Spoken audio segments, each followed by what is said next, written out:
What's up, you mutts? It's another edition of the Kevin Clancy Show. I'm coming to you at 8 o'clock at night, post day of work. I did fucking 4 podcasts today. I did an hour of therapy. So when it's a late night pod coming off of therapy, who knows what's about to happen. That's when shit starts really flying. I'm alone in my apartment, nobody from work around, nobody around, period. Deep in my feels. Who knows where we go tonight? Let's go on a fucking journey, folks. Today's brought to you by Bloomscape. I'm also, like I said, I'm in my apartment, right? And listen, it's a single dad's apartment. It's my post-divorce apartment. Okay. Is it the happiest place in the world? Is it the most, feng shui, balanced energy place in the world? Probably not. Probably not. Probably a house of horrors. Okay. Probably a more of a shelter than a home. Okay. And so it could use some sprucing up. And that's where Bloomscape comes in. Whether you're living in a place like mine, or you've been stuck indoors all winter with COVID, or you just got your first apartment, or you're looking to make a change, or whatever it may be, Bloomscape will help you spruce up the place with the perfect plants for your indoor living spot. So whether you want, a big leafy thing to sit in the corner, or you want a little desk thing, or you want a succulent, right? They call them succulents. I don't fucking know, all of these. I'm not a botanist. All I know is that when you get a plant, people are like, oh, wow, that's a fact. That's a fact. When you get your first apartment, you have blank walls. You put some paintings on the wall. People are like, oh, wow, he's sophisticated. Look at this sophisticated gentleman. And you put some plants in, and they're like, there's some life here. It's almost like when you get a plant in your apartment, it's almost like when they're scouring Mars for signs of life. They're like, oh, this place can sustain life. That's a plus.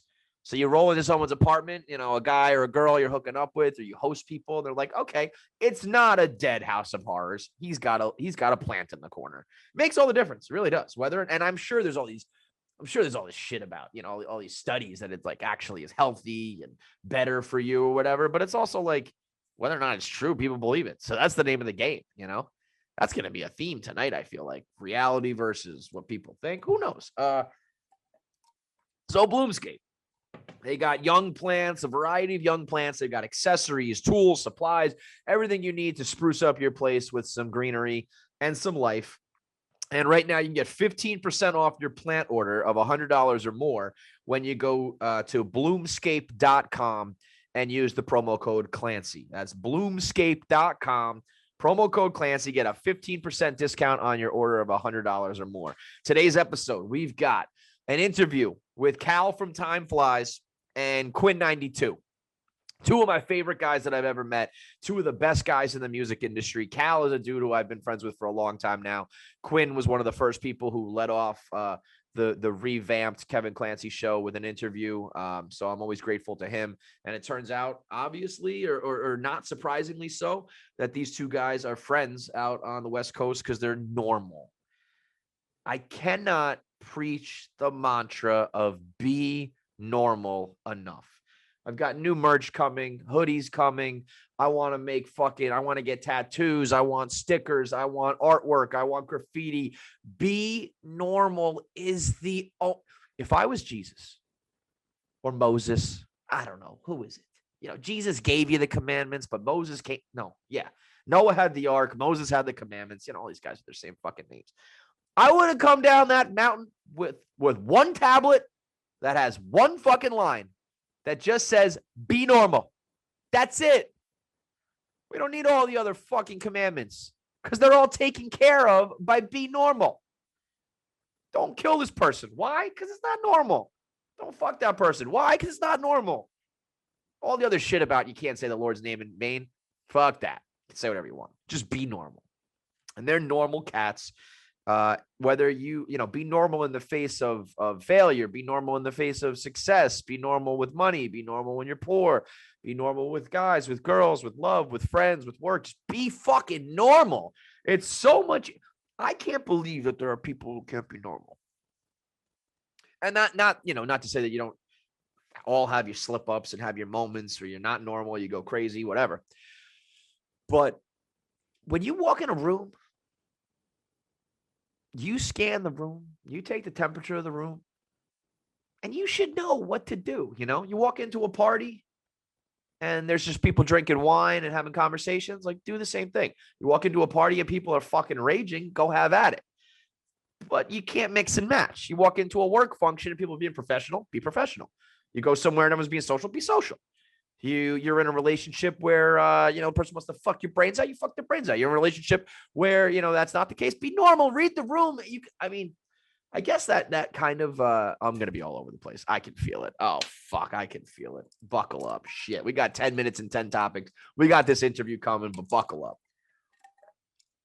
I guess that's kind of here's a question for you. Chinese riddle for you, Rhonda.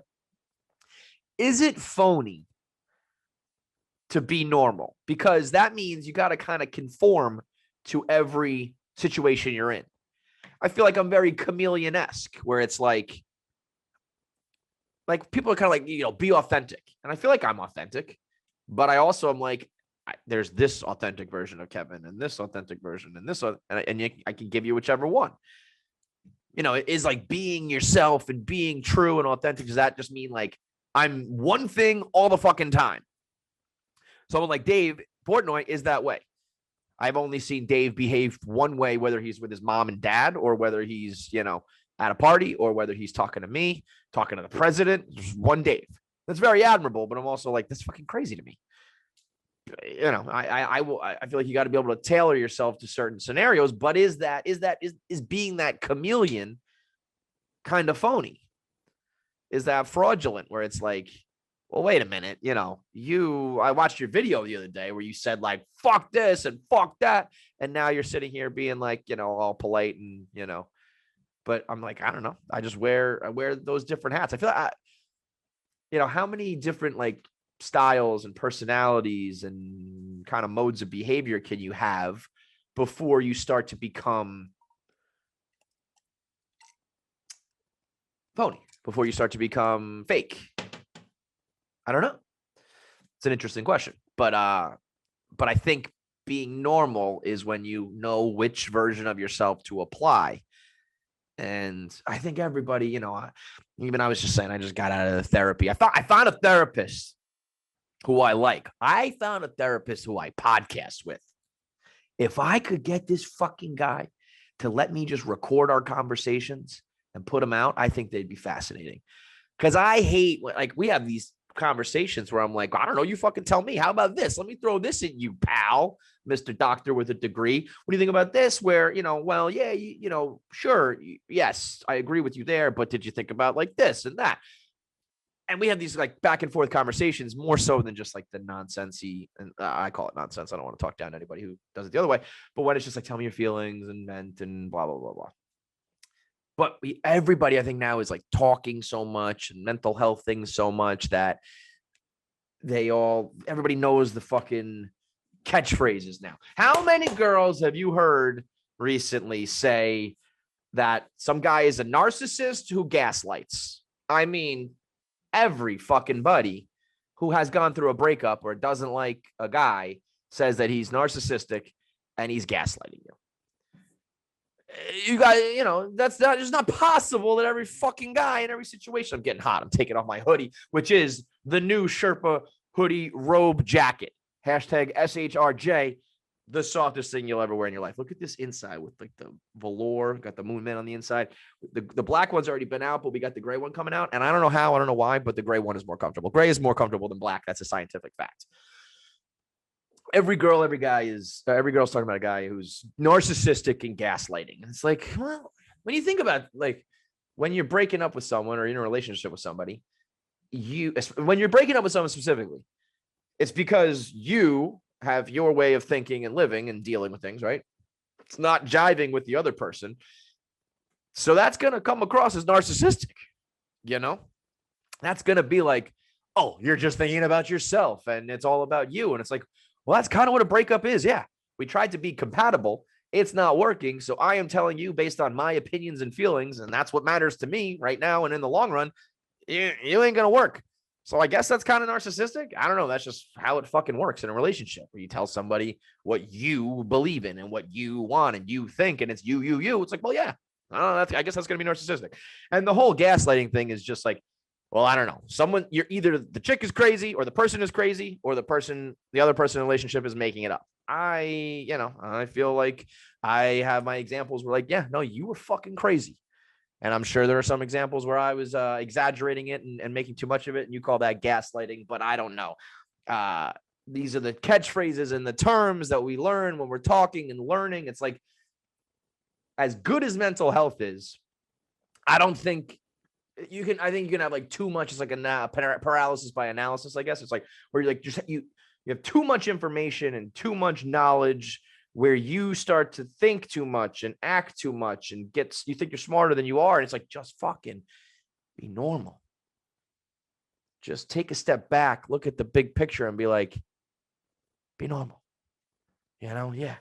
Like, we could fight about narcissism and gaslighting, or we could just be like, this relationship's not working. Let's call it Splitsville and be normal about it. And yeah, it's like, am I changing who I am when I'm in different scenarios, or am I just being normal given a set of circumstances? I wish, man, ignorance is bliss. I feel like I wish I lived a life where, like when things are simple, you don't overthink anything and you're just happy. Oh boy, I feel like I feel like I'm 3G'd right now. I feel like I'm on another planet. Just like, you ever think, man, about the universe, man? But it also doesn't help. Today was a weird one. I worked a shit ton. It's late to therapy, and I spent all day listening to Chappelle and Rogan. And when two guys get together like that, particularly Chappelle more so than Rogan's like good. He's a great conversationalist, but someone like Chappelle, I feel like is greatness when it comes to just conversation and thinking and communicating and humor and all that. So you start to, you hear that and you start to think, you just start to think about all sorts of shit when you listen to kind of greatness like that. And they were talking about billionaires, people who have money versus people who don't, and who's happy, and what's the motivation in life, and what do you want to do in life, and what's the goal and the point, and all these bigger conversation points that got me thinking. I've talked about it before. I obsess over the idea of like greatness, whether it's in sports or music or comedy or business, or in this world, like podcasting and radio and talk. And when you hear two guys like that go at it, your mind starts to spin. So let me just do an ad read here real quick here. We'll talk a little bit about greatness and how that fits into the idea of being normal. But the idea of being great, I feel like you got to take care of yourself and take care of your body to be the best you can be at your job or in your relationship or in the bedroom or at the bar or on stage, whatever it is. You got to take care of your body. And that's one thing that I know I haven't done. And so I always think to myself, like, maybe there's this whole other gear I can hit, this whole other level I can hit if I actually take care of my body, but I don't even know where to begin. And that's where something like FitBod helps you out, where, if I'm supposed to just do the same old workouts and exercises, it's never going to work out for me, because I've either seen that and don't want to do it, or I've tried it before and it just doesn't work. But if you want to make progress towards the future and mix it up and get creative and unique with it, that's what FitBod does. That gives you a fitness program that continually challenges you and adapts with new exercises, with dynamic intensity, and adjust to like how you're progressing, if you're going fast, if you're going slow. And that way you kind of continually meet goals. Cause that's the main thing with exercise and fitness with me, is if I continually show progress, if that means losing weight or gaining muscle or getting stronger, or like when I was younger, I was getting faster, getting better at sports, whatever it is, then I keep going. And that's where FitBod helps you out. It helps you understand the path to achieving your best looks and your best feeling.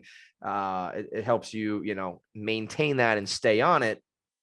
by creating a program based on your body, your experience, your environment, everything. So I can be like, yo, Fitbod, I am a single dad, social pariah, internet personality with 50,000 internet shows that wears like 50,000 different hats and masks and is trying to adapt to every single situation to always provide people with what they want and a vision of me that they think is real, but maybe it's not real. Oh, am I going into therapy again? Who knew? Fitbod will help me stay on that track. Whether you're exercising 3 days a week, twice a day, doesn't matter. Every workout is scientifically proven to be better than the last and help you get better. You don't need any equipment. Fitbod has body weight routines for those looking to get fit at home or on the go. And so right now you can get a 25% off your membership at fitbod.me/Kevin. So it'll have HD video tutorials and reading materials to explain the workouts and show your progress and explain what you should be doing. And it's only $9.99 a month or $59.99 a year. But then you get that 25% discount when you go to fitbod.me/Kevin. $9.99 a month, $59.99 a year with the 25% discount when you go to fitbod.me/Kevin. Let me just say this. If you are young and either in shape already or not fully out of shape, stay that fucking way. Go to Fitbod, do the workouts, do the routines, keep up the maintenance, because once it's gone, it's fucking hard to get it back, man. It's like, that feels like a Herculean effort to get back in shape. Once you're out of shape, fuck that. So, it's easier to maintain it than to get it back. So do that now while you're still young. But the idea of greatness is interesting because I'm watching Dave Chappelle. I think he's, the greatest of our generation at comedy and at communicating. And that's partly natural, like his voice, that Dave Chappelle voice is just like, like there's something about it that's funny. There's something about it that's distinct. It's him. I smoke rocks, Joe Rogan. That's funny, and I know what I'm about to hear, and it's better than like my nasally, whiny New York voice, and that's something you can't do anything about. And then it's partly about, working hard, and obviously any comic who makes it, go up there on stage fucking 50 times a week in 10 different cities over the course of decades until they make it. And then there's a part of luck, and then there's a part though of like your own like mentality of how you approach it. And Dave Chappelle achieved greatness and was like, fuck it, I'm gone, because the cost at which it's coming is not worth it. That to me is the craziest shit in the world. And he has since come back. Rogan mentions that in the interview. He's like, I think you're the only person who ever got like fucked over by the industry to the point that you said, I'm out, goodbye, and then came back around. You weren't blackballed. You didn't disappear forever. You didn't lose your skills. You came back and did it. Like, what's that would be like, if you like left sports and came back like 20 years later and were still just as good and won the championships and the MVPs and like didn't miss a beat. Obviously something like comedy is a little more longevity as like physical sports, but the fact that Chappelle was able to come back after that hiatus and after saying fuck the industry and now, I mean, he came back at a time where you could do it yourself with social media and connect, and you didn't need the execs and the people that he had gone to war with. But anyway, the point of that idea of greatness and the cost. And I feel like, I don't know if I'm repeating myself when I've talked about greatness in the past, but it feels to me, what I've seen and learned is that there's either greatness or happiness. And those two don't jive, which you would think you achieve happiness, you achieve your dreams, you get rich and famous, you have the money, you have the success, and that means you're happy. And I've found that it's total polar opposite in a lot of cases. And that is like, that's fucked, right? There's a few that I've learned you can either, be nice or win. A lot of times I don't think you can do both, be that in sports or in business, in relationships, in divorce. You cannot be nice in a divorce and win. If you lose your divorce, you might, still be on good terms. If you win your divorce, you're probably not on good terms anymore. You got to pick whether you want, which side of that you want. And anytime I have these thoughts, I think about these things like greatness and I allude to it. We talk a little bit about it. We touched the surface a little bit with Cal and Quinn, talking about the music industry of like, seeing other people who blow up, and are you jealous of them, and are you comparing yourself to them, and did you do the right thing to achieve that greatness? And those guys in you'll hear in the music industry are like, yes and no, but ultimately I'm just happy. I'm happy with where I'm at. I feel like I'm blessed and lucky, so I don't need that. So in that case, it felt like there's another example where you can either like just be good and content and happy with what you got, or you got to like be all alone and put the pedal to the metal and grind and have the pressure and the expectations and have to like step on people and lose friends or lose family or grow apart because you have this one goal of greatness. And I don't know if it's just it's a shame that it comes. I guess to me, it's the ultimate, like, life to me is all about like giving and taking and finding a compromise. And I used to talk ad nauseum about work-life balance, because when I was married and first had kids, I was like, I can't do this. I feel like I'm failing at home and failing at work. And now that I got divorced and I'm single, I'm like working more than ever and I'm killing it. I have all these new franchises, and they're all things that I never could have done had I been married, when I was trying to keep the relationship happy and going. So it's like, you had to pick, I feel like I had to pick one and crush it versus being, kind of mediocre at both. And so then I start to think about it with myself, with work and relationships and friendship, everything. And I started thinking about it with my kids, because I'm like, I always thought to myself, I'm gonna have a kid one day, and I'm gonna like mold him to be like everything that I wasn't. Take all the good parts of me and give it to him, and take all the bad parts of me and tell him do it different than your dad. And like, here's why you're gonna be a good athlete. Here's why you're gonna be confident with girls or boys, whatever. Here's why you're gonna be, the most social guy and the funniest guy and the wittiest guy and the smartest guy and the most hardworking. Like, you're gonna be great. We are gonna achieve greatness because we have this perfect blank slate, blank canvas to work with, and we're going to do it perfectly. And now I'm starting, and then like, so an example, like I'm starting to see him play soccer and sports and shit. And I'm like, do I want to like Tiger Woods this shit where I got to be like fucking Earl Woods and have him out there at the age of like 3 grinding it into him? Or can I just let him have fun and like kick the ball around? And if he wants to go play with dolls with his sister afterwards, like, fuck it. And I tend to do this more with my son, just because, I don't know, the guy and dad and son. I want it for my daughter as well. She's going to go do gymnastics and dancing and stuff. I'm like, I don't know. She looks great at that. She looks like she knows how to dance, and she's doing all sorts of gymnastics and shit. I'm like, go do you, girl. I don't know. Hopefully your mom takes care of that one. I don't know shit about gymnastics and dancing. But with my son, I'm like, just okay. Then I'm like, you know what? Just go be happy. So I think I actually realized the idea kind of being like, I always thought I had to give my kids the luxury, the opportunity to be great. And I've totally rethought that now. And I'm like, I want to just give you the luxury of being happy. Because if I give you it's not really giving you the luxury of being great. It's giving you the burden of being great. If I like push my son now, and let's say he turns out to be a great athlete or a great performer, a singer, a dancer, a baseball player, a business mind, a fucking poker player, I don't know, whatever. I did think about putting him in like karate or martial arts or some shit. I do think it would be kind of cool. Like, he could throw hands. That's one thing I always wish I could do, like defend myself. And I think I'd be more confident about it and shit. But I also am like, that seems like a whole thing to teach your kid how to fight. We're going to put the pads on and be like, 1, 2, 1, 2. I don't know. Anyway, I don't know if it's giving them the luxury of being great. I feel like it's giving them the burden of being great. If we discover one of his great talents, or if I put him in these programs and we start to grind and push, and then he feels this pressure of like, well, I know I have this talent and I've got to succeed at it, but also I don't really want to fucking do that. I just want to kind of hang out and have fun. And so I kind of rethought my whole thing of like, don't give him the luxury of being great. Give him the luxury of being happy. Give him if you tell someone to be great and try to teach them to be great, you're pushing their like happy levels, if you will, the level you need to achieve to be happy.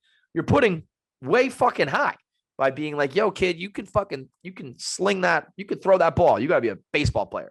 You can shoot the rock. I want to see you make it to the league. You're a big kid. You should play football. You're a smooth kid. You should be fucking dancing. You got a great voice. You should be singing. Well, now the bar is set so high to be happy that they got a lot of work cut out for them, right? And then it turns out that when they get there, are they even going to be happy? No. They might be rich, they might be famous, they might feel successful, they might feel like they fulfilled the goal or lived up to the hype or made me happy or whatever, but they're not going to be happy. So why not the opposite? Why not live this simple life and be like, just be happy, man? Because then you don't require all this hard work to get to happiness.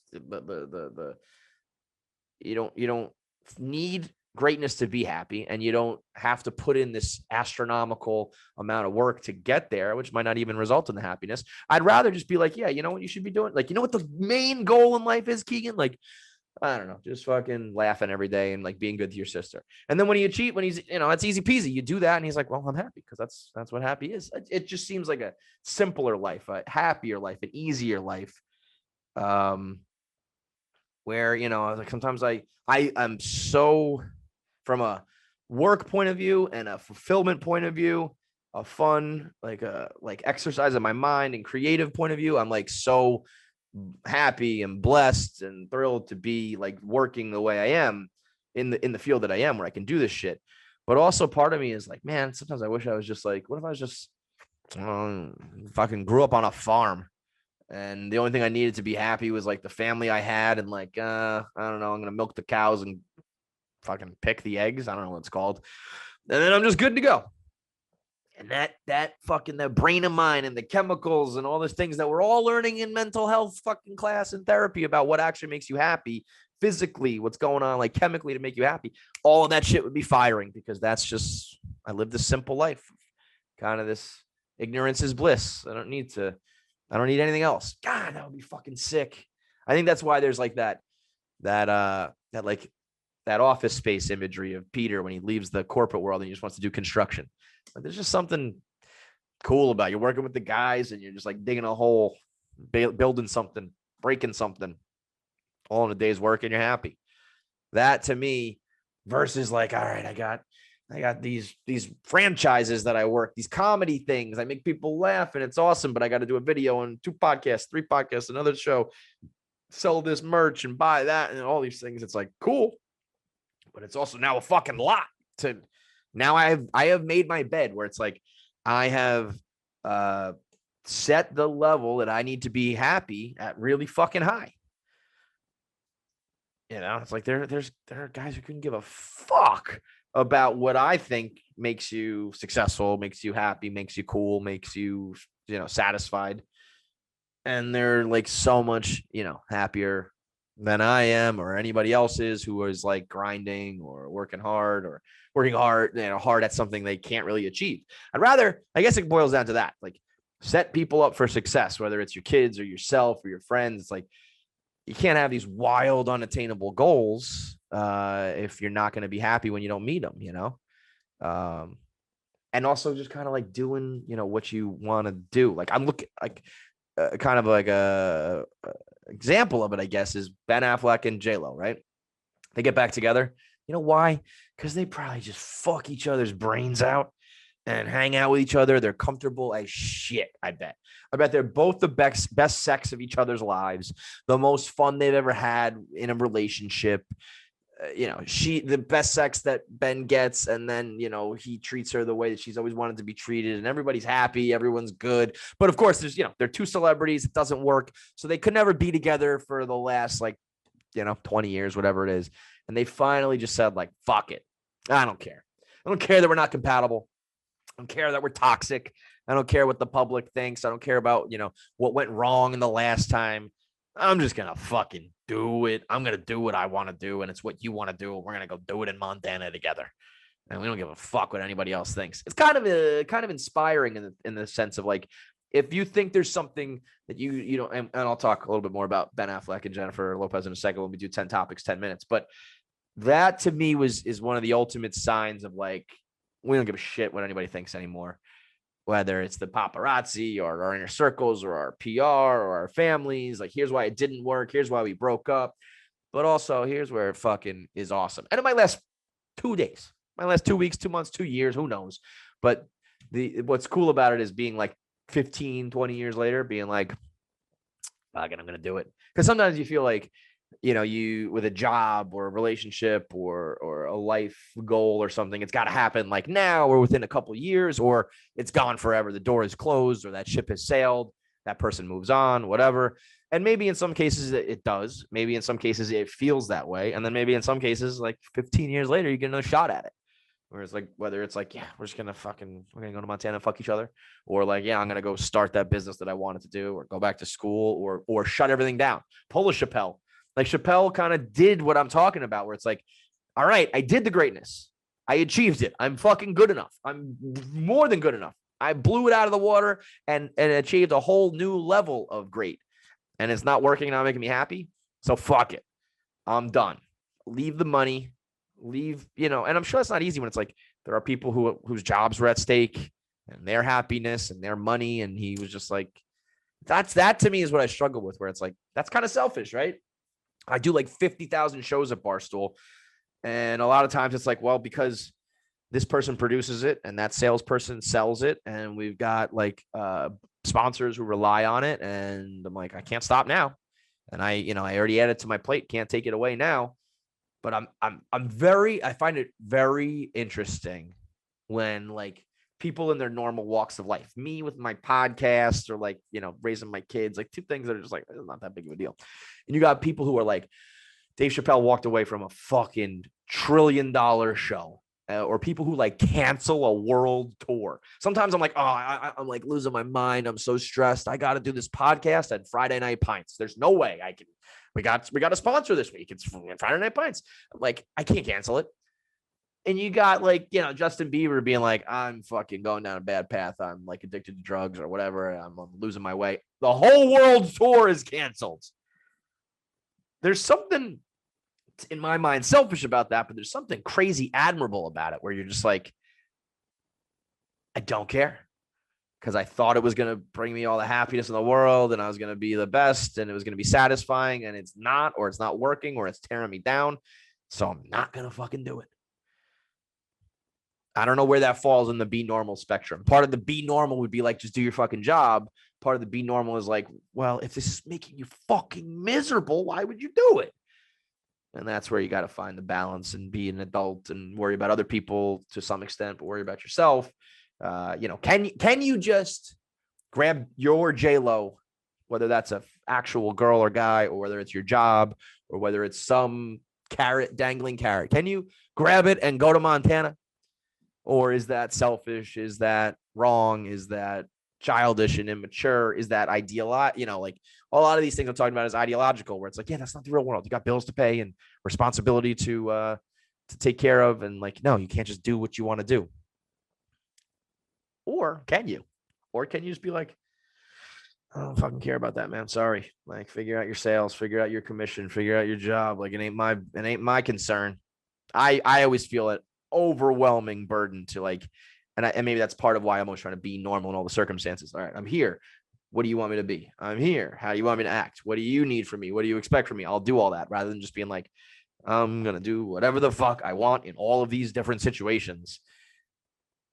I don't know. I haven't figured it out. Lord knows I don't know the fucking answer. I do enjoy talking about it, though, and thinking through it and listening to people, listening to a Dave Chappelle talk about it, or watching a Ben Affleck do what I think that it is they're doing. Now, who knows? Maybe they were just like, we want to fuck each other.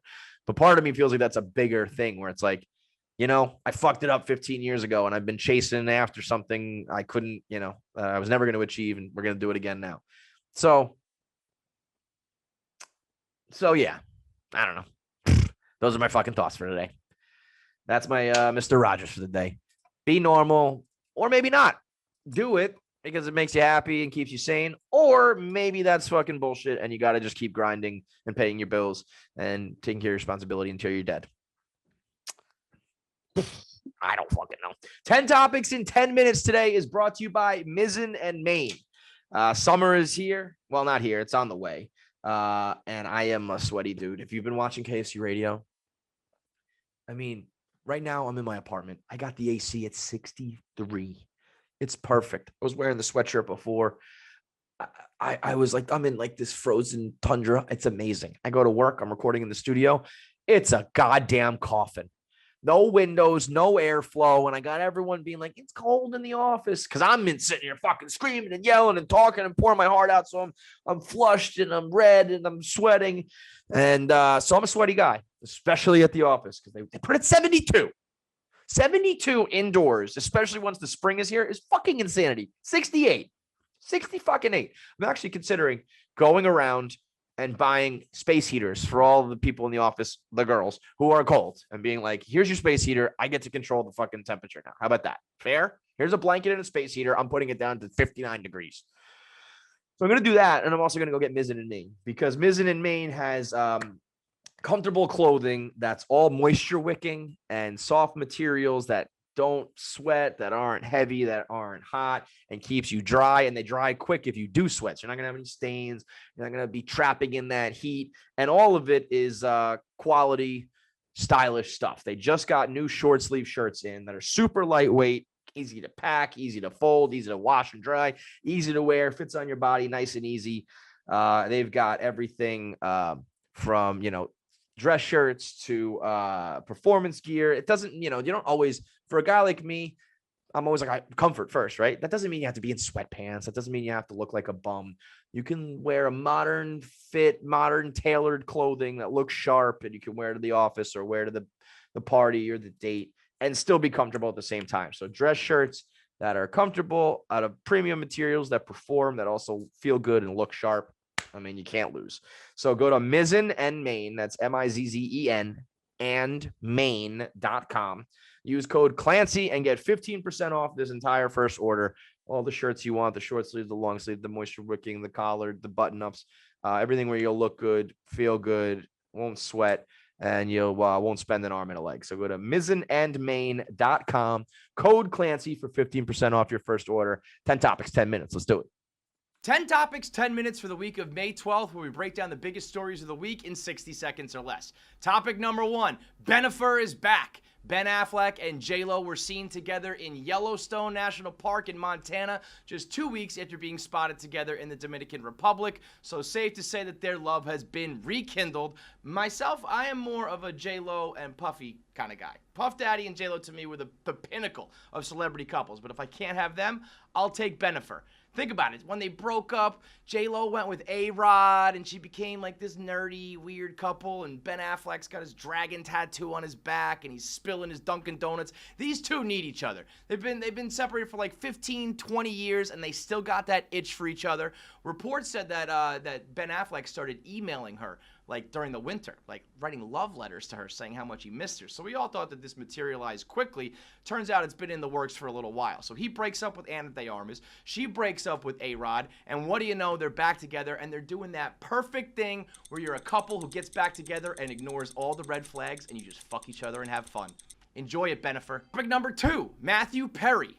Chandler Bing, he got exposed on TikTok after matching with a girl on Raya. She was 19 years old. He ended up matching with her and having like a FaceTime. She then posted the video of them chatting on TikTok, and everyone's kind of freaking out, calling Matthew Perry like a predator and saying there's some problem with it. Like, pump the brakes. This girl is legal. They matched together on a dating app. She was consensual and involved. She decided to just put him on blast on social media, and that fucking sucks, especially with Raya, especially when you take the right steps. Raya is supposed to be the dating app for people who are famous and people who want discretion, so he's doing everything right. Yeah, that's a pretty fucking big age gap. I'm not gonna lie, that's a little weird. But if everything's legal and consensual and you're doing it on the app that's supposed to be discreet, then what more can Matthew Perry do? Now, that's a separate issue from him laying in bed, chatting with her, asking her if she always twirls her hair. I mean, could you be any more awkward, Matthew Perry? Topic number 3, Tim Tebow is back in the NFL. This is not a report from like 2012. This is not a comeback in 2013. It is the year of our Lord 2021, and Tim Tebow is back in the NFL with the Jacksonville Jags as a tight end. What they wanted him to do all along, before he went and became a commentator, before he went and tried to be a member of the New York goddamn Mets, He was asked to be a tight end in the NFL, finally coming around on it just like 10 years late. I don't know what the fuck the Jacksonville Jags are doing. I don't know if this is an Urban Meyer thing. I don't know if he owes them a favor from back in Florida. I don't know if this is just a publicity stunt, if he's actually going to make the team. But all I know is that if I was starting a new era with Trevor Lawrence and turning the page and starting with a franchise quarterback to go win a title and turn the keys over to him, bringing Tim Tebow in the mix is not the move. You're going to have the media circus, you're going to have the religious freaks, and you're going to have a shitty tight end on your team for your new franchise quarterback. Topic number 4, Leonardo Dicaprio on the set of his new movie, Killers of the Flower Moon. Now, the New York Post tweeted out a screenshot of Leo saying he's unrecognizable. This picture right here of Leonardo DiCaprio. It's the most recognizable I think I've ever seen Leonardo DiCaprio because that's just what he looks like. Maybe a little bit older. He's got some bags under his eyes. His skin's looking a little old because that's what Leo is now. He's like a 45-year-old guy who's been partying and fucking chicks on a yacht for the last 2 decades. That is what Leo looks like. You want to throw around the term unrecognizable, you're talking Charlize Theron in Monster. You're talking Pedro Pascal in Wonder Woman 84. He's not even wearing any makeup or anything. That's just Leo's face. I almost think that this was done on purpose. I think Leo's people told the New York Post to do this because now he's a meme. Now the internet's running wild with it. Now we're getting traction. Now I know that he's in a movie called Killers of the Flower Sun. So mission accomplished. No such thing as bad publicity. That's Leo. He's recognizable. Topic number 5, Bob Baffert's in all sorts of trouble in horse racing because the winner of the Kentucky Derby, his horse Medina Spirit, just got popped for PEDs. Now, it's an anti-inflammatory that horses are allowed to be injected with. The only thing is that you got to stop 2 weeks before you run the race. So he didn't fit the right time frame, and now he's been vacated, and Medina Spirit doesn't win the Kentucky Derby. Now there's no Triple Crown threat. Kind of fucks over all of horse racing, and Bob Baffert has been under the microscope for all sorts of weird practices and shady PEDs in the past, getting caught once again. Now the real story, though, is Baffert's excuses. He's going with the horse ate some hay that another horse had peed on, and that's why he got the PEDs in him. And my personal favorite, that this is a new example of cancel culture. Bob Baffert said, yeah, this is just like cancel culture because we live in a different America. No, Bob. This is not cancel culture. It's just you cheating with a horse again, dude. Topic number 6. Sad news from John Mulaney as he's announced that he's divorcing from his wife of 5 years, fresh out of rehab. He's been married for 5 years, together with her for 10, and it was a real gut-wrenching moment when she released a statement saying that she's absolutely heartbroken that John has decided to end their marriage. Now, no kids together, so you hope that makes this as easy as possible, but still, just a truly sad moment when you see her words and you know that he clearly wanted to break up with her, but being fresh out of rehab after falling off the wagon in COVID, it seems like a guy who's doing what he's got to do to stay sober and stay on track, and you can't knock that. He's back on his feet already. He's sold out 5 shows in Manhattan already. 5 comedy shows sold out in less than a day. So everybody who's a fan of his is happy to see him back doing his work. But on a personal front, it's got to be tough. The one burning question everybody's asking, though, is who gets Petunia? Everybody loves that little dog. Does it go with John? Does it go with her? I'm heartbroken. Topic number 7, more breakup news as Seth Rogen and James Franco have kind of had like a friend divorce. Seth Rogen announced that he will no longer be doing any work with James Franco after Franco came under fire with some Me Too allegations that were really grimy.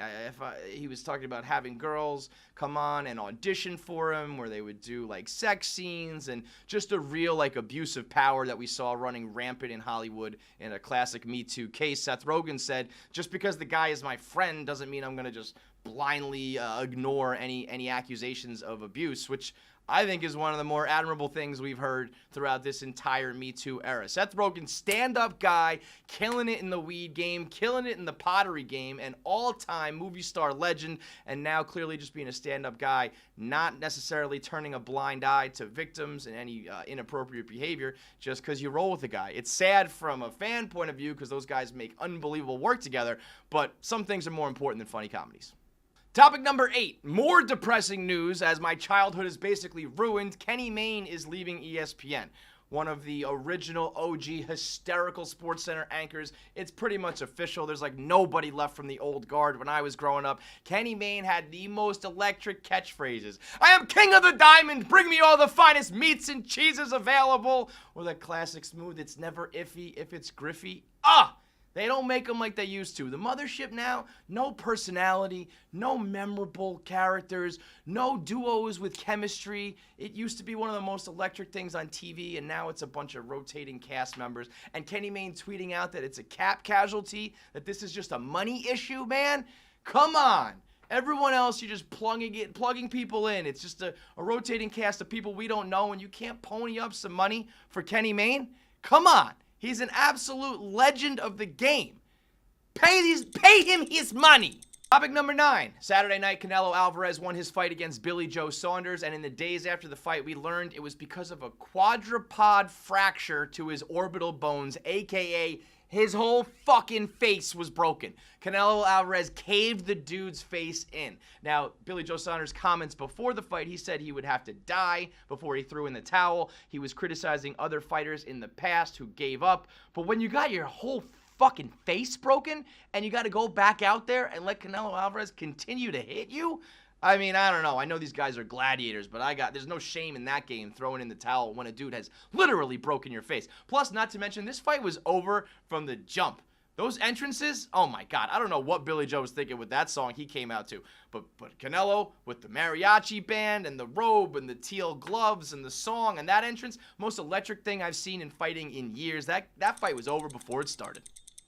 Final topic of the day, we got a New York City public school teacher fired after she was caught sucking her boyfriend's nipple on a Zoom camera during class. From the Columbia Secondary School, grades 6 through 12. She didn't know her camera was on. You see her boyfriend walk up. She kind of looks around. She doesn't realize she's on camera. She turns and just starts sucking on that nipple, man. So it looks like Professora Fletcher trying to teach Spanish. All of a sudden, we were doing a little bit of sex ed.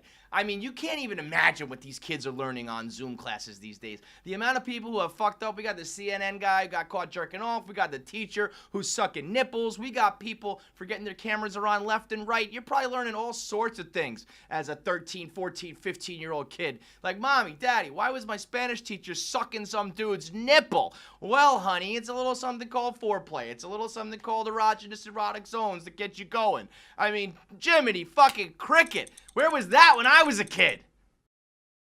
All right, those are the topics of the day. I'm trying. So if you go over to the YouTube channel, you can see Jackie and Nick have been editing it. So it's kind of like if you like 1 Minute Man on Instagram, the 10 topics, 10 minutes is a longer version of that with the editing, with the pictures and the videos and the little edits that pop up. And it's more of like an not interactive, but just more of a, I don't know, there's fucking things popping up on the screen. You know what I mean? So you'll actually get the 1 minute takes for a longer YouTube video, trying to make things happen on YouTube because we missed the fucking boat so bad. I wanted to grow the YouTube fucking 10 years ago. 2012, I had the podcast on YouTube and I had to stop for business reasons, but man, we should have stuck with it because 10 years of growth on YouTube would have been pretty fucking nice. So we're a teensy bit late starting in 2021. But if you like 1 Minute Man on Instagram, 1 Minute Man type of topics in 10 minutes, 10 topics on YouTube is kind of the same thing. So I ask that you go watch them and subscribe over there and leave a comment and click the bell. If you don't use YouTube all that much or ever, you can still sign in with your Gmail. And I'm trying to get that off the ground. Actually, let me know give me some feedback because I like the 10 minutes thing. Part of me thinks that if I'm going to be doing short-term topics, I should be putting them on short platforms like TikTok and Instagram. Or is it better to smash them together and make a longer thing and put it on YouTube? So just trying to find our way as we always do. We're kind of the guinea pigs of Barstool where I'm always trying new shit. And that's what 1 Minute Man was. And that's what 10 topics, 10 minutes is. So let me know if you like the videos, if you like the podcast topics segment, if you like it on audio, if you like it on video, like a short form, long form, give me that feedback. I'd like to know so that it can be as great as possible so that I achieve happiness. All right. Interview time. It's Cal and Quinn XCII. Cal from Timeflies, who they've been, Timeflies Tuesdays was one of the original internet segments mixed with music. Now Cal's out on his own. They've got the song of the summer, in my opinion. They collaborated, him and Quinn, for their new song, In the Water. It's already up there on the charts. We're trying to take it to the top. It's a great fucking song, banger. That's just a great vibe for, you and your girl and the guys at the pool and on the boat and having a good summer, coming out of COVID. Everybody's free. Get in the water and enjoy yourselves. So Cal and Quinn is brought to you by Roman. Cal and Quinn, two good looking guys, both got beautiful wives, I'm sure in their day. We're doing pretty well with the ladies.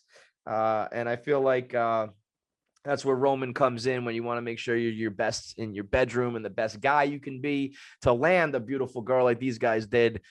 They got everything you need, from sexual wellness and health to hygiene. They've got the swipes to make you last longer in bed. They've got the ED pills if you got trouble getting it up. They've got the hair growth pills if you're going bald. They've got Roman condoms now available in Walmart. You can't find them anywhere else. They're ultra thin, lubricated for pleasure, FDA cleared. So if you're wrapping it up because you're still out there getting it on, you got the Roman condoms. You've got the over-the-counter supplements and medications that aren't prescription worthy or necessary.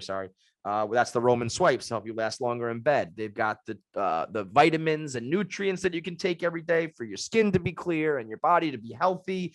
Dietary supplements, everything you need. And not only is it available online always at getroman.com, but it's also available now at Walmart. So go over to Walmart or Get Roman, and you can get everything you need to be the best dude you can be. So hit up your local Walmart, get all those Roman products, and get it on. Let's talk to Cal and Quinn here on the Kevin Clancy Show. This is on me. What up, What? What's wrong? This is why I can't have nice things or organize things. What, you were gonna call in on the phone like a radio hit in 1993? Or what is that? Yeah, that's what I thought it was. I told crazy? I told Quinn, I was like, oh no, we just call in. What What, you're gonna do a whole conversation just like crackling through a phone? That's good. You kidding me? You look at the setup you've got behind you. You're in a fucking studio. Phone? Yeah, you're like you got the thing where you got to hold it up to your ear and hold the thing. Like, hello. There's a guy. What up, man? Quinn, I fucked you. I'm sorry. I ruined all of this. I can't be the middleman anymore. I'm retiring. I mean, I said, what are you gonna call in on the phone? Like it's you calling your favorite radio station? Come on. This is on me, all of it. All right, let's go, boys. We got Cal and Quinn. Quincy's in the building. I love it, man. Thank you guys for both doing this. Thanks for having us. When did you guys? Yeah, thank you for having us. Here we go. You're like, seriously, it's fucking Quinn 92, everyone. Yeah. Yeah, I'm sick of that joke, actually. I was gonna say you've been a great sport about it, but I would imagine soon enough you're gonna be like, fucking enough, guys. Enough. Yeah, I mean, I'm still cool with it, but you're right. I'm gonna hit a breaking point very soon, I imagine. Yeah. Well, that's what you get for picking a fucking ridiculous name. Yeah. A Roman numeral. How about this? You got a guy named Mike who decides to be Quinn and then Roman numerals, and you got another guy whose name is so short and stupid you can't find him on Spotify. You guys are the kings of stupid goddamn musical act names. Yeah. Damn it. That's what I was going for. I was going for just the shittiest name I could find. Yeah, right. And but that's the paradox. The names are shitty, but the music's great. So okay. Come for the shitty names, stay for the good music. Well, there's a spin zone for you. What a spin zone. I need some Roman numerals. Lend me some Roman numerals, quick. How about like Cal VLXI? Cal Vlexi. You know what? It really seems like? It feels like that. What Elon Musk named his kid. I was just gonna say, it reminds me of, how do you pronounce that, by the way? I think it's like Ash is like the actual name. No, you can't. You don't get to write that many consonants in a row and say Ash. That's not how this works. It's not even consonants, man. It's not even. At least his are Roman numerals that we've heard of. These are symbols. I wouldn't even know how to fucking write the name if you asked me to. Right. That kid's fucked. So fucked. That kid, you think just being the son of Elon Musk and just like inherently having billions of dollars means you don't get beat up, or do you think he gets beat up in school? He's gotta get beat up. He's probably not gonna go to school though. He's probably gonna he's gonna live on Mars. Yeah, he's gonna live on Mars.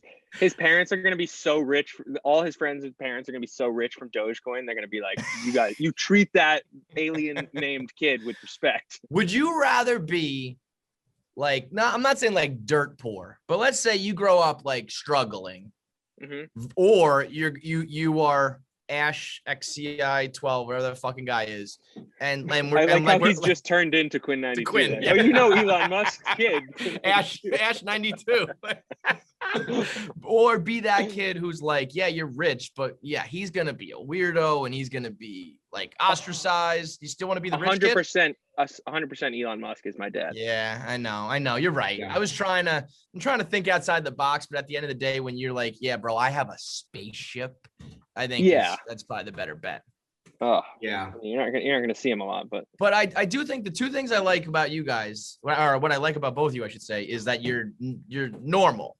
And I don't think you can get normal. I mean, my mantra in life is be normal. Look at this. We got people sent us like a fucking doily with it embroidered in What it. is that? Be normal. I don't know what are these things called? They're just cross stitches. Cross stitches. I don't know. We got a whole bunch of them with all of our stupid phrases that we say in our dumb podcast. You guys aren't the only idiots in entertainment. We say a lot of dumb shit too. But be normal, man. And that he has no shot at being normal. You guys are normal people, though. Thanks, man. Yeah, I mean, I think I don't know. Cal, what would you speak to that about? I mean, we're just Oh, you know what it is? I know what it is. You guys aren't successful enough yet. You just haven't made it. That's what it is. I think this conversation will be very different if we come back next year or whatever and things have worked out a little better for us. We're gonna be fucking assholes. And I'm gonna have so many face tats. yeah. What's the I'm gonna say, point? what was your name? Steven? I was listening to Chappelle on Rogan, and Chappelle was like kind of praising Joe Rogan, being like, you're wildly successful, you got a ton of money, but you really are like pretty normal and down to earth. And Joe was like, yeah, I don't really like to like floss. I don't like to, and Chappelle was like, you should, bro. Like, it's pretty cool. It's like, not all the time, but sometimes you should enjoy, like, reap the benefits of what you've done here. Cause otherwise, what's the fucking point? Yeah. I think it's cool to like, buy yourself something nice or whatever. But in general, though, I think to what you're asking, like, I think it's just harder to be a douchebag than just be yourself, unless you're just organically a douchebag. Yeah. Whatever. But it's just harder to be like a big timer, I guess. Wait, Quinn, do you think it's hard? Like, do you think Jake Paul rolls out of bed and he's like, God, I gotta another day of being an asshole? I don't know. I don't know. I think he's just innately that guy, and he's built different. Yeah, he's built different. Yeah. But you know what? At the same time, like, so he starts out on like the Disney Channel or whatever, right? And he has this vlog that's big. And so as a teenager, he gets flooded with millions of people who love him for sure, but also millions of people who fucking hate him and are tearing him down and are talking shit. And he's probably like a 16-year-old kid who's got to deal with that. And you probably, grow some like defense mechanisms where you become a douchebag, where you're like, yeah, I'm going to floss every last thing that I have. I'm going to show the pretty girl and the fancy car, because otherwise I'm just getting, the internet's ruining me. So I got to at least that would be my spin zone. That makes sense. That makes sense. Yeah. I can't speak Cal looks skeptical. I can't speak exactly to your experience, Quinn, but I feel like we were exposed, like in music, there's so much insecurity of like, oh, they're coming for my whatever. Like, we've done so many shows and there's so many douchebags in music that I feel like we got so much exposure to, like, that's how we don't want to be, how we don't want to act. And it kind of pushed, for me, it was like, yeah, what do you mean? Like, it's rare to help out people who are coming up in music or do that. So like, that's what I want to do. I want to be, I like being the good guy. And I think to the Jake Paul thing, he likes playing the heel. Yeah. Whether he was driven there by YouTube comments or whatever, I think he rolls out of bed and is like, if I can just own this character long enough, people fall in love. If you play that asshole long enough, people fall in love with that asshole. And also, I think you're a character, and then all of a sudden you go full Heisenberg, and there's no more Walter White. You know what I mean? Like you lose sense of like who you actually are. But yeah, I think having I feel that way in like the blogging world, the influencer world, whatever. Having people, it's more important to me to see. It's like an anti-role model. I'd rather see somebody who does it the way I don't want to be.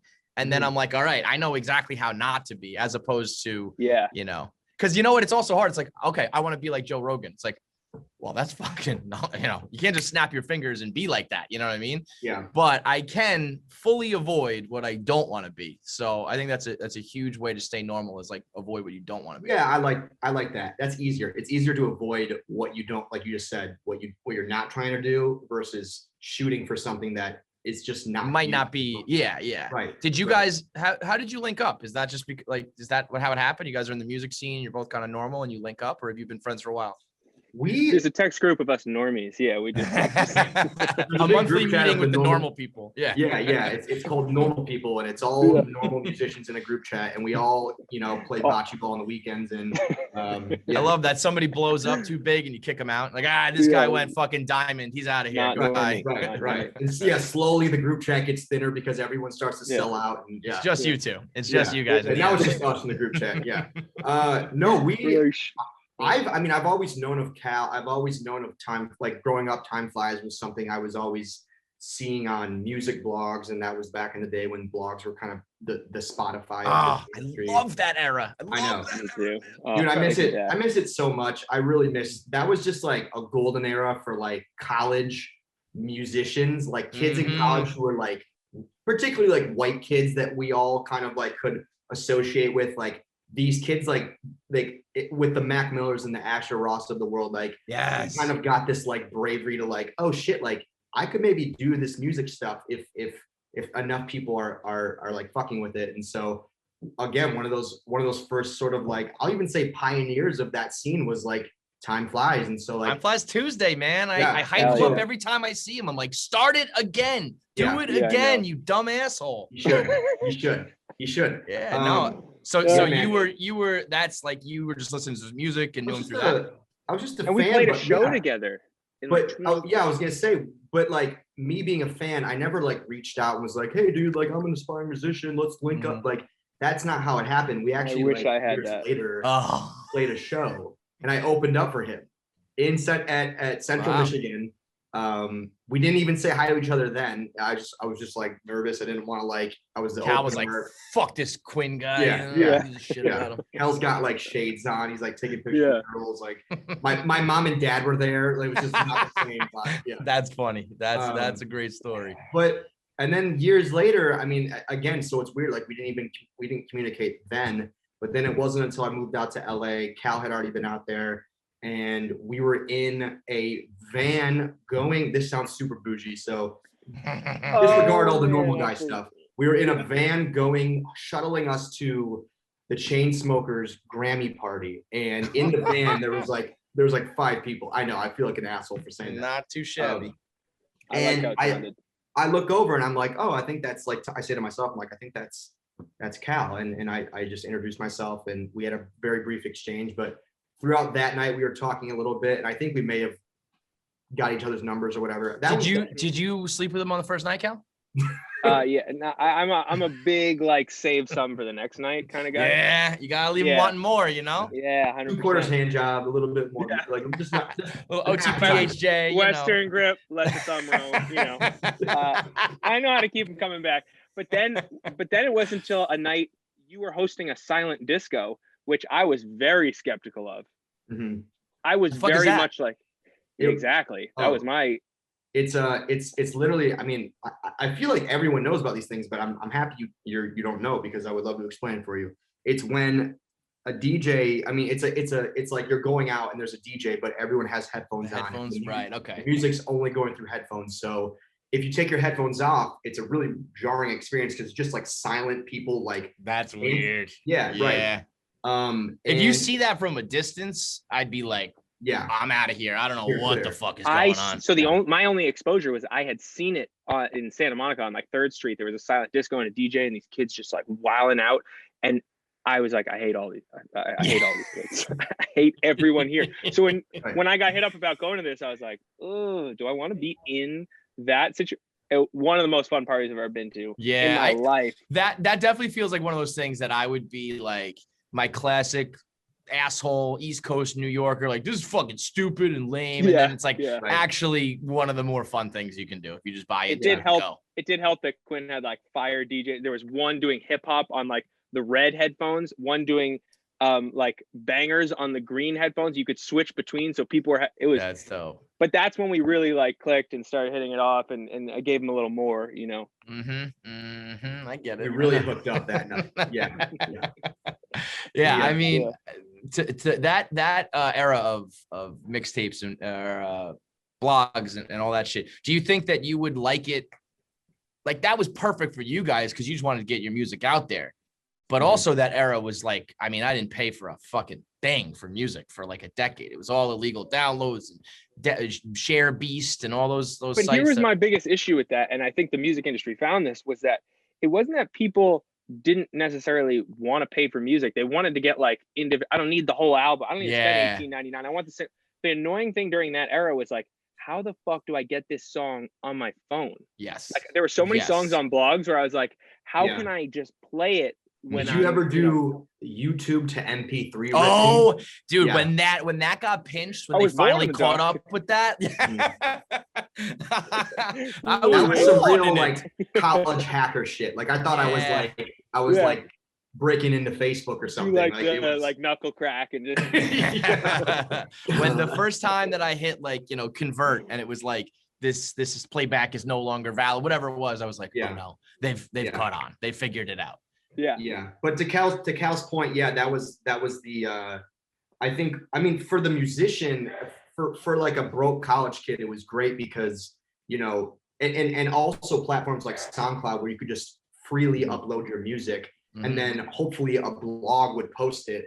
It was basically the equivalent of like getting on like the Billboard charts with no sort of like backing, like because at the time, like as a college kid, the Billboard charts were like Good Music All Day or like This Song Is Sick, like some of these big it was like cooler to be on Good Music All Day. You were like in this little subculture scene of like, I don't want that. And like, the sellout shit is like, it's like if you're on the Billboard, it's like, you're commercial, you've gone pop sort of thing where it's like, I'm still in the streets, man, I'm still grinding. Right. And like, but I can confidently say like, and maybe you can attest to this, Cal, but like I think a lot of that like early following of blogs, it like really like created the core of my fan base. Like that was like the kind of like the few hundred people that like saw me on those blog posts. Like I think that really started kind of like this like evolution of my fan base. And so that's, I mean, I owe so much to those dudes who like ran those sites. But yeah, I mean, it was just a great way to like not spend a dime and get your music out in front of all these people. And if you guys at this stage in your career, if it was still there was no streaming money and there was no like 99-cent downloads and all that, if people were pirating your music, would you be like against it at this stage? I've never really cared about it, to be honest with you. I don't know Cal, but because I mean what the main I've always heard you make your money in touring, but is that true? That's true when you're like fucking Taylor Swift, right? But when you're on the come up, is it that's true no matter what? So not to interrupt you, but yeah, for me, like touring is basically the bulk of where I see my money. So like interesting. I don't, I'm not making much from streams or any of that. It's really until you have a big radio song is where you see like real cash coming in because it's getting spins on radio and there's ads and all that stuff. But if you have a few million plays on a song on Spotify, you're only seeing like, I think the conversion rate is like 1 million streams is like equivalent to like $6,000 to $8,000. So like, really not what you would think. At all. You think 1 million streams. Oh, that guy's made it. You popped. Yeah. So for me, like the whole pirating thing, like I'm already not seeing much from it anyway. So, and that's what I used to do as a kid too. So it's like, I'm not gonna. You can't. That's a total like sellout move. Then turn around and be like, no downloading my music illegally. It's like that you lived on it. Right. We leaned the opposite. We leaned the opposite way too. We saw people getting pissed off. Like, how did my acapella get out there? Kids were making remixes of this. So we were like, right when we put out the song, we would release the acapella. Be like, what it's like Major League Baseball on Twitter. It's like, why are you stopping people from sharing your shit? No, everyone make a remix. You make a remix. You make a remix. Let's all do it. So I think we always leaned into like, let everyone have it for free. Let them play it. If they like it, that's great marketing. Like, come to a show. Right. You like it. You like how it sounds recorded. Wait till you see it live. I'm kind of the same way with like bootleg merch too. Like I'll see merch at shows that like people are like it's crazy to you grow up going to like events, like for me, the Tigers growing up, and I would see like people like vendors outside, holding t-shirts that they clearly made and it wasn't the proper merch, but like to see that now at like my concerts, it's nuts. And it blows my mind that like that's when you know you kind of made it. Kind of. And but for me, like again, to Cal's point, like it's good marketing, like it's getting my name out there. I don't really care if someone's gonna do that, like as long as secondary merch market. It's awesome. Right. And that's how I also know when I made a good shirt. Like we made a Francisco Lindor shirt, and I see some like just generic T-shirt website rips it off. I'm like, all right, that means they must have seen it enough times, and enough people are wearing it, they're gonna rip it off. You're making like an impact in people's like minds as far as like what's cool, and I think as long as you can like inspire the culture in a way, like that's cool to me. And at the end of the day, I'm also like a firm believer in like good karma, and like I think it's all going to come back to you, even if you're not seeing the few dollars off of a ripped T-shirt, like whatever. There's bigger battles. Well, that's my thing is I think like Cal said, you got to lean into it. I think I can understand if you are fully established, you're part of the machine, and you're like, I need people to buy my music and buy my legit merch. But if you're young enough and cutting edge enough where you go the opposite direction and you encourage the other, that like fringe kind of bootleg lifestyle, then it comes back to you. You just can't be in the middle. You know what I mean? You either got to be fully established in the music world, or I'm part of the blog internet scene where I just want people to like my shit. You know what else? The remixes, I think, is what breaks my heart the most about the download era being gone, the blog era, because you can only get like the legit studio stuff now. When someone made, you can only get that on your phone because it's not on Spotify. There's no like what happened to all those fire remixes from like 2012 to 2016 that were gone? I'll tell you, they're still on SoundCloud. I swear to God. Yeah, you can still find them. Yeah, yes, that's why SoundCloud's great, because you can just like scroll through them and find some of the oldest remixes you'd like work out to in college, and like things that, again, like you said, KFC, like you're not gonna find it on Spotify. So like SoundCloud's great for like nostalgia, like things that have like hundreds of plays, but like they like it was sick. You grew up on that. Like Wiz put the Empire of the Sun remix on Spotify like last year, but that was gone for like 5 years. When that first came out, or like I listened to the Kanye Waves remix with Chance on there, where it's like a grainy version, but it's like that's the only place you can get it. Chance on SoundCloud. Acid Rap, Chance's like arguably best project. Like it wasn't on Spotify for years. It just got on Spotify like a couple years ago, and you had to listen to it on SoundCloud to stream it. So you're right. I feel like Quinn's about to drop his SoundCloud code. Yeah, you're a big SoundCloud proponent here. Yeah, you got equity. SoundCloud.com /Quinn92. So with no touring, and none of that going on, like you guys link up for In the Water. How does something like that materialize? Like you guys are just sitting around being like, let's bang on a song. Well, also the songwriting scene in LA is something that like, every day you're doing sessions, whether you're writing for yourself or writing for other people. And Quinn and I do a lot of those, but I was just like, man, I haven't written because there was like two camps, and I'm sure everyone listening to this dealt with this, but there was I'm not going to expose myself to COVID at all costs. And then there was the fuck it, we're all going to get it anyway camp. And so I was kind of like, I'm not trying to get this. So I wasn't doing sessions. And then, so I just put this out, and I was like, usually I turn around to the people in the room I'm writing with, but I don't have anyone. So what do you guys think of this? Quinn immediately texted, was like, save a verse for me on that. And then, I remember that. You mean you put that like on your Instagram, right? It was like you made the instrumental, TikTok. You had the hook on TikTok. You're like, that is, see, that's why I yell at you to keep doing Timeflies Tuesday, because you, as much as you are a rapper, singer, musician, writer, you're a product of the internet, man. You are like an internet guy. Like how many songs come about? How many other people can tell that story where it's like I put like my studio session on TikTok, and all of a sudden we got a fucking smash hit at our hands.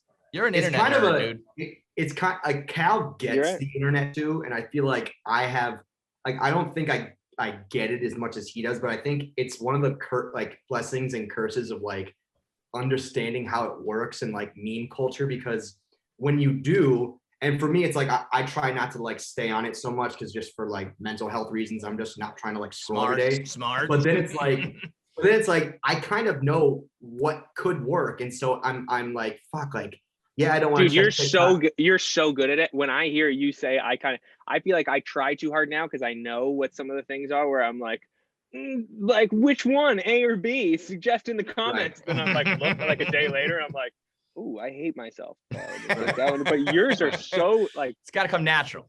Yeah. it's gotta come natural. But But once you hack that, like where it's like, all right, I need something to go viral. Like, all right, here's the picture. Like, I know if I attach this picture or use this phrasing or this joke, like it's gonna get that Right. much extra. I mean, attention. that's literally interaction. like your career, like Barstool. Like you guys, I feel like you guys do what you do great, in my opinion, is like the shirts, for example. Like you guys are, whatever is relevant in sports, like the next day there's like a shirt for it, you know? Always. Yep. And it's like you know the internet, you know what people are like following, what's relevant, and like attacking on that. And I But think, you know what? Even within Barstool, like I sit down and do a podcast. I used to write like a full long ass blog.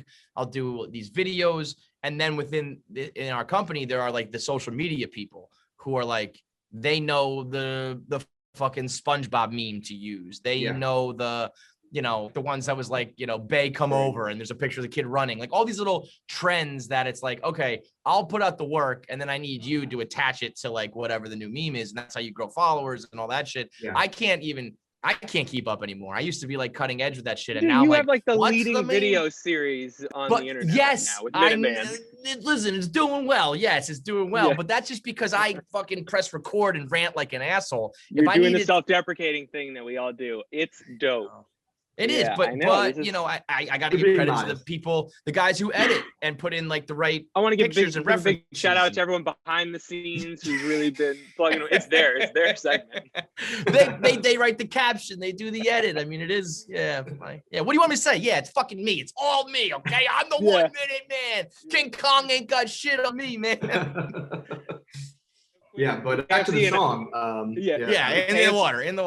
KFC and I have actually had this discussion where it's like we're not good at people being like, "Oh, your stuff's great," and I feel like you're in a similar place. They're like, "I love this. It's the best thing I've ever heard," and you're like, "Yeah, no, cool. I'm glad you like it." As opposed to the artists and the people who are like, "Yeah, I made it. That's why you like it. I'm the shit. You never forget it." I can't take a compliment. I don't like any of it. It's like, oh, you like it? Okay, I don't know why. What's wrong with you? Right. Yeah. It's fucked up that that's like our natural response though. Is like we have to like shit on ourselves and like bad, you know. I told Cal, I've said this before, like I think my biggest, I guess not regret, but if I could go back and do some things differently, my brand of humor and my content has always been like self-deprecating. And I think I was self-deprecating to a fault, where it's like, if you crack enough jokes about yourself and start to shit on yourself. I like that better. So do I like, but you understand it because you're that type of guy too. If you're not that type of guy, you're not as savvy and you don't pick up on what's going on. You're like, yeah, all right, he's just a loser, I guess. Like he's, he's saying it. So Feidelberg always tells a story. Like in like elementary school, there was some sort of like election thing where you're running for, they're teaching you how to vote or whatever. And he didn't vote for himself. Like it was like the beginning of Feidelberg being, the most like, zero self-esteem. And his mom was like, if you don't even vote for you, why would anybody else? And I was like, fuck yeah, Mrs. Feidelberg. That's right, man. Yeah. Like, you got to kind of own your shit too, in order to like have the right swagger and attitude. Shit, I wouldn't vote for me. But yeah, neither would I. There are two types of people in this world. Like will you vote for yourself or not? I'd be like, well, I'm not really up to the task, and this other guy's really good, so I don't know. Wish I did. That's the one thing I wish I. But I would went back a little more and was like, yeah. We'd all agree that it's from the headspace of I don't want to vote for me. I'll let other people vote for me because I feel like I've put enough out there. I don't know that that's, is what it is. But when you flip that switch, it feels kind of fake to be like, you know what? I'm going to be the guy who doesn't self-deprecate ever and just come in here and be like, yeah, In the Water is the song of the too summer. late. You don't know that? It's the best song you've ever heard. Well, I always say, I like you just said, I want other people to say it about me. The problem is, in order to get there, sometimes you got to be like, yo, we put out a fucking banger, In the Water. Listen to it. It's dope. Convince people. And then they say it about you. Listen, it would be great if everything I put out, the whole world was like, yeah, this is the shit. But I think sometimes you got to coax people along a little bit and let them know and introduce it to them. But that's also different from what I do. When you hear a song like approach. In the Water, what's the third? There is a third approach, and Lil Nas X has mastered it. And it is hold on. Did you hear what they're trying to do? They're trying to cancel In the Water. Yeah. Apparently, have you guys heard about this? They're trying to take it off so you can't even listen to it. And then it starts this groundswell of everyone like, Honestly, the So best thing that can happen to you right now. Like, canceling used to be the worst thing in the world. Now it's like, you know, when Dr. Seuss got canceled, everything was like, you know, his shit was selling on Amazon for like $900 a pop. You know, it's like, please cancel me. Please come after me, guys. I'd fucking love it. You know, fabricate that. I think the tough thing about this whole game is that Quinn and I would love to sit here and tell you how we made the song and just like, man, it's a great song. We stand by it and not have to do the song and dance of like storyline of it all and follow my handles and at me. It's like, it feels so like, just love the music. Like, I always kind of thought to myself, like, if being that dude you just described maybe lowers your ceiling a little bit, that ceiling is still higher than where I would be if I was the phony guy. You feel me? Like if I doing the Zach Galifianakis. Yes, I know. It's like the math. I don't know. Yes, I know it's complicated, but it's like by me being the natural self-deprecating guy I am, it lowers me down to here. But if I was a phony guy, I wouldn't even get to that level. So I'd rather just be real and acknowledge that that's where I'm gonna end up. You know. I feel like, and maybe you feel the same way, Cal, but I feel like I'm at the point where like I just don't. Like, I clearly care and I want like what I'm doing to like do well, but I would rather just like stay true to who I am and not be that guy like Cal just said, like, oh, follow some like whatever. Like, like I have more peace of mind knowing like I just stuck by my guns and I stayed true to who I am. Yes. And if that comes with like the song not doing as well, like, and my manager's gonna kill me when he hears this, but like, but that's their like, job. But that's okay to me because like I knew I wasn't like being like a phony and like I don't know, like it took me a while to kind of like 100%. look myself in the mirror, just like stay true to you can sleep at night. You can look yourself in the mirror, like you said. It's like if you're always looking over your shoulder, like, oh my God, I'm gonna get exposed because I've been like living this lie, or people are gonna find out about the truth. It's like I've just always lived my truth and been who I am. So there's no skeletons in my closet. There's all my cards are on the table. Whatever phrase you want to use, I am. It's all out there. So do you? When we were still to this day, we've gotten a little more mainstream, but when we were really like rogue pirate ship, like counterculture content, we would always look at like the ESPN people and be like, or newspaper writers, all the old guard being like, you guys are hacks. We're better than you. We deserve more. Like, we're the new shit. Is there that element in the music industry where it's like when you are on the come up and you are doing the blogs and the rogue stuff, do you look at the Billboard artists and kind of be like, you know, I'm like, we're better than you. We deserve that shine. Why do you have it? Does that exist in the music world, or is it like you kind of respect the people who have made it to that level? I think sadly 100% it does. For me, it's something I like. I'm still like struggling with just not comparing myself to people, and I think it's almost it's bad, but it's like human nature to see someone in your lane doing like being on the higher pedestal or getting a better look and just being like, why is that not me? What am I doing wrong? Like, and I did that for a while, and I think I still do it from time to time. And I think I'm more conscientious of just like, when I do it, I just like, all right, take a step back, appreciate what you have. You have nothing to be like, you don't have to compare. Like, at the end of the day, like, I just think it's good to reflect on the fact that like, we can all do what we're doing. Like, basically, we're doing all bullshit and like whatever. Like, we don't have 9 to 5s. Like, we're so blessed to do what we do, and like, not to say that what we're doing is bullshit, but like, it's just we're so fortunate to even get paid for doing what we love, and just to like, you know, just to have that and understand that like that's your reality, and like there's so many other people that would kill to do that. Like, then you really stop comparing to what other people have, and I think. It's just it's so cliche, but also so important. And like, but I still do it all the time. And it's, I mean, when I look at guys like you, like you could rap and you can sing, right? And both of you have put out songs that I fucking love.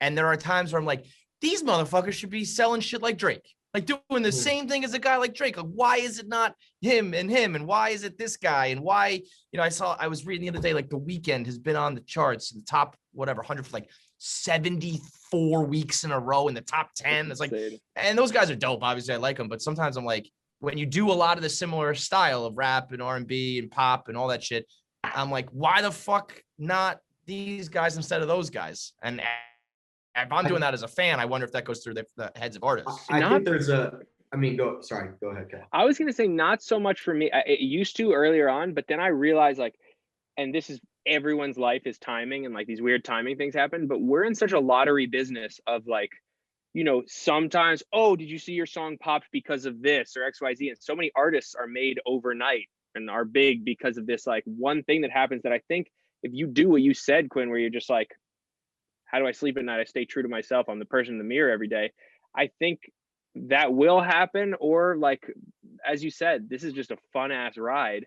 And like, I look at the Chainsmokers' first ever show, which we've talked about, was opening for us at Terminal 5. KFC, I think you were. I was there. I think you were there. And then we talk about this I don't all the even time. think I don't think I knew that was the Chainsmokers really at that point. I was there for you guys. That was it right when you put out like Swoon, I feel like? Yeah, exactly. Yeah, because I remember that was like, yeah, I was there for that. That's funny.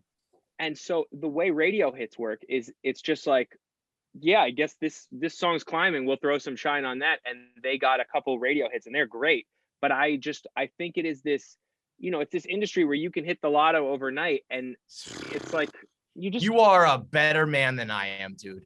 If that was me, I would be like, fuck this. Yeah. Fuck it would be that. so soul crushing to be like, to think about it any other way that I just haven't let my brain think about it. But I think about it the way that Quinn just said, where I am 100% like, are you fucking kidding me? I get to wake up, make music every day, make music for other people. Like whatever goes, but I'm doing well. So both you guys write for other people a lot? Cal does more than I do. I'm just starting to put like my songwriter boots on over the last few months, but that would drive me crazy too. I guess maybe if I was writing like I could never write a blog that someone else posts or post someone else's work under my name. Yeah, like, we have such a, like, at least in our world, it's like it's Look, your opinion.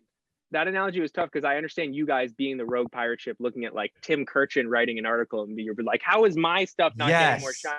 Right. But the difference is, if you hear Justin Bieber sing live, you're like, this guy's really fucking good. Like there are some people. Oh yeah, that deserve it. All right. Yes, yeah, for sure. But there are some people on top of the charts where I look at and I'm like, hell yeah. I mean, this guy's unreal. Like, and that was during the hating Justin Bieber phase.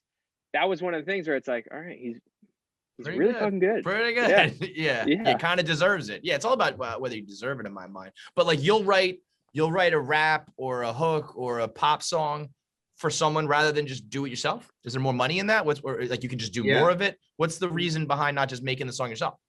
It's kind of, I mean, Cal, I'm curious what you speak to this, but for me, like it's a very like, it's probably the most like mature decision I've had to make as a musician is like, and like over the years, like being vulnerable has been tough for me, and like writing things like that I didn't want to talk about, like that was a struggle at first. But even more so, it's the idea that, okay, I'm going to go into a session, I'm going to write a song that I love and then give it away to someone, because I've never done that. That's crazy. Like, and with music, it like you hold it so near and dear to yourself that it takes a lot of like willpower to just like let go of the reins, so to speak, and be like, all right, this is yours now. Like you do it. And to answer your question though, the reason you do it is because you typically write a song in hopes of getting it in the hands of someone who is bigger than you, can make the song bigger than you ever could. And again, like it goes back to like, it really is a mature approach on just music, because like at the end of the day, I think everyone wants to keep the stuff they make. But if you're in it to, you know, succeed, and obviously I have respect for people who have integrity and don't want to give songs away. But if your goal is to like see a profit from something, there's going to be times where you're going to have to like write something you love and dish it off to someone, or look for someone to kind of be the poster child of that song, almost like the vessel of that song. Man, my approach on that isn't so like I'm in another room and I just wrote the masterpiece of my life and give it away. I think about it more like I like being in the room with another artist, and I've promoted my song at a trampoline park in Wichita, Kansas at 9 a.m. I know what it's like to be out there and do that. So I I come from the artist perspective of saying like, all right, you have to love this. What are you trying to say? And I think of it, it's like when you're in a writing session, it's like a therapy session. Like this person you've just met is like, this is what's going on. And I just had this. And I didn't have the intention of writing for other people, but when that happened and I got in the room and I was like, I can straight up help you say what you're trying to say, because you're not saying it how you want to say it. So you're just a good dude. That's when I fell in love with it. Yeah, you're just helping. But that also sounds like you're writing. This is maybe not the best terminology. It sounds like a dick move, but like you're writing down. You're helping out someone on the come up. Like, would you ever write a song for come up and the other way?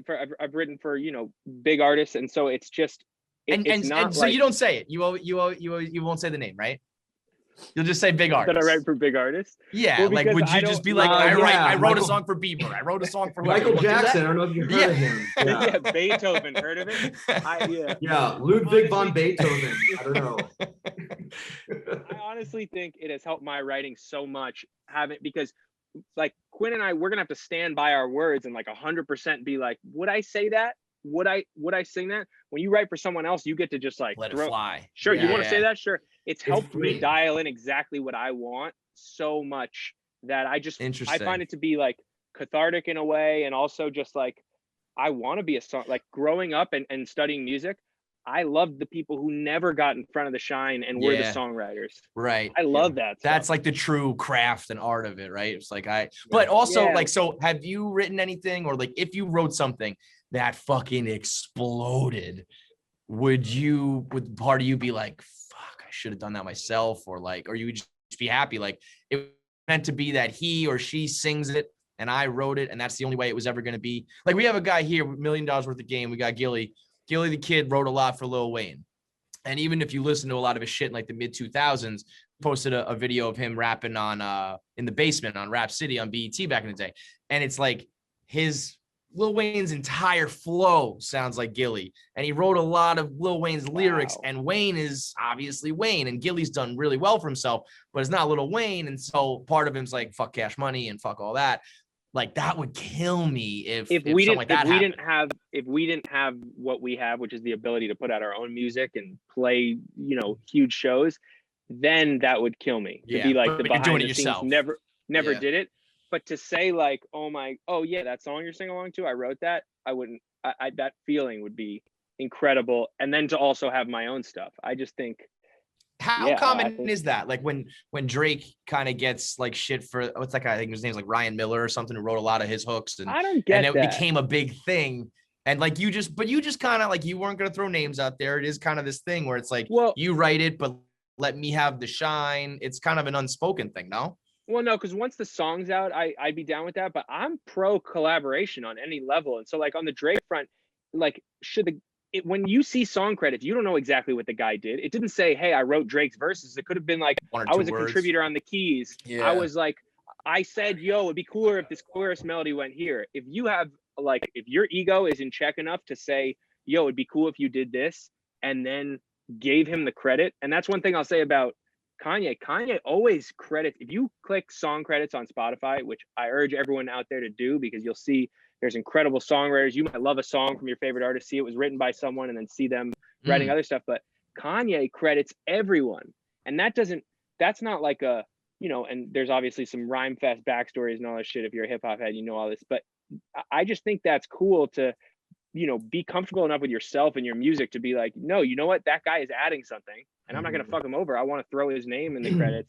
So I just like collaboration. I like a room getting together, and like, that's where the magic happens. Yeah. So In the Water kind of came about like organically, but separately, but you guys get together to lay like your part down, Quinn. Like you had already done your shit a little bit, but you were in the studio together. Because I also just learned in that same article I was reading about the weekend, I learned how much it was like Ariana Grande threw her verse on that track. They never were in the room together. Like all these collaborations that are just like, and that's crazy to me. Because I always thought, I always picture it, you're in the booth together, like going back and forth and shit. Dude, people send verses around all the time and you never meet them. I will say, I don't think I've ever said this, and you say I never throw shade, but Tyga on that song Swoon, Tyga sent a verse for it, and it was so bad that we couldn't use it. Yeah, it was like Tyga at his peak, and it's like, yo, you got to put this verse on it, and it was like. That's the funny thing about music is you people don't know like behind the scenes of like like options, and like you're right, like I never knew that. Like Shaggy did a remix of one of my songs that we never put it out because it was Shaggy. not that I great, love you know. Shaggy. Send that was over not- here. I don't care it how was bad not it is. him. I want to It hear was it. not him. Yeah, That's unreal. It wasn't me. Shaggy. It wasn't Shout me. Shaggy. Yeah. But that's what I think is special about this one. We didn't sit like this song. Yeah, there were the bones there, but when Quinn came over and we sat in this room that you're seeing behind me, and it was like, "Yo, what do you think of this?" And Quinn was like, "I think it'd be cool if we went this direction with the verses." Yeah. And it was like, it wasn't. You can hear it in the song. It has this like these two are very present, as opposed to some of those songs you're talking about have this copy and paste feel where it's like, Yeah. I don't hear And you any know- sort of. Yeah, Yeah. you know, like I know that you two guys probably got together. You know, when like an artist from here and an artist from way over here on the track, like there was no way they got together. Like, Right. come on. But I think you can also hear that if you really listen. It's like this was a I song agree. you guys made together. sure. That's also interesting to me too, because it was like if I was making one of my videos and I had a joke or a line and someone said like, "Nah, why don't you go this direction?" I would dig my heels in and be like, "No, fuck you. That was funny. I'm going with the other one." Like, you really got to keep your ego in check for all this collaboration. And you gotta be careful too, because you like fans are very smart, and they'll know if something isn't authentic. Like, for example, like if like you said, if someone else recorded a verse somewhere else, now I don't really think people care about where people recorded the music as much as like maybe a lyric or a line. Like fans will know like if it was really Cal singing that, or right, Quinn or came up for with that like, song written. Yeah. right. And it's that's good to keep in the back of your head, because like, you know, I've always just wanted to make sure everything comes off authentic and like genuine, and it's me telling my story and no one else telling it for me. And so like it's good to keep that in the back of your head. You have to. I remember when I heard that Jay-Z Dre's verse on Still Dre, I was like, it's your. Oh, I didn't Wait, even was know it Jay-Z or Yeah. was it Jay-Z or Eminem? I thought Eminem wrote that verse.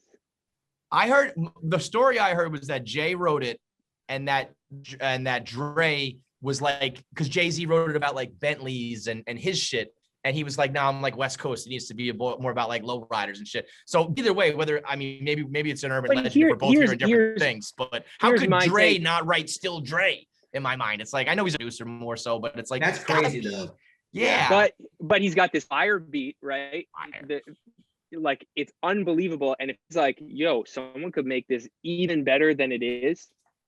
it's actually like I the admi- most. Yeah, I that's like, admire that. I Mhm. think that is like holy That shit. takes more. That takes 100%. not talent, but it takes more like That's- balls to do that. That's also Yeah, how. it- That's why Dre's a billionaire. Like that's That's why why he's he's a a billionaire. businessman. That Yeah, takes the yeah. understanding of like, and that's again going back to Kanye. If you watch YouTube videos of like My Beautiful Dark Twisted Fantasy, the way he put that stuff together is like, he's like, yeah, I could produce that part, but you know who could produce this exact sound better? Let me go get the guy who makes that sound. And it's like, Mhm. if you have the self-awareness to do that, Yeah. that's how you're gonna be like, there's a reason we know all the words are Still Dre.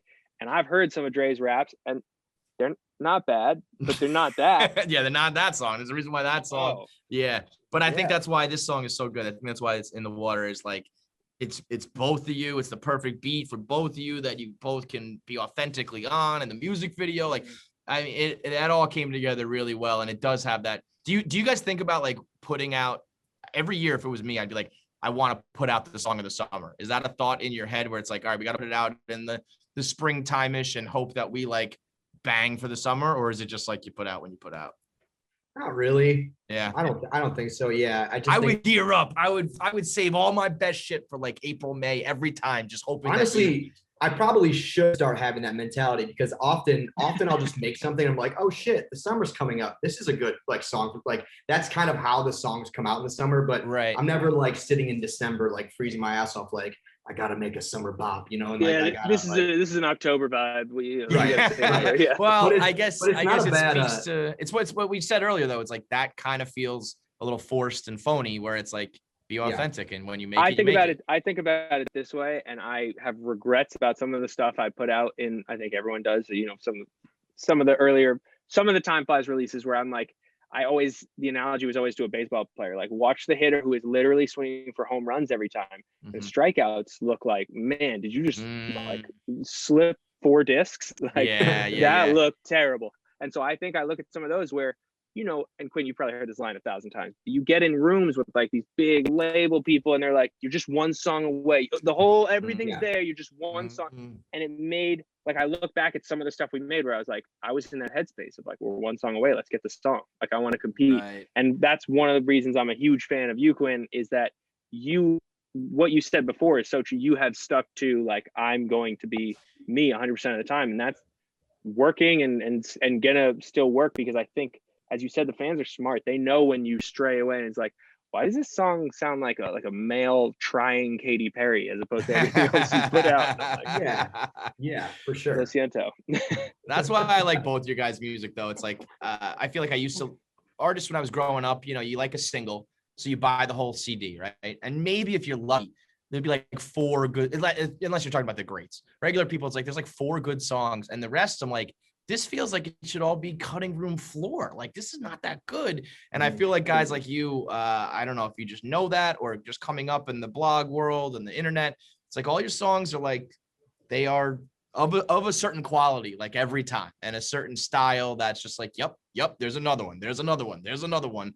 And I think you both do that really, really well. So, and in the I think you guys should do a fucking album together. I've told Cal that before. Do some best of both worlds shit, and Maybe we will. some Watch the Throne type shit, and put it out, because listen, you guys both got it. So, I appreciate the time. The song's even better. So, thank you guys as always. I love it. Thank you, dude. I really appreciate it. Shout out to thanks for having us. Yeah. Oh, and shout out to the mustard. Have you put the mustard on the bagel yet?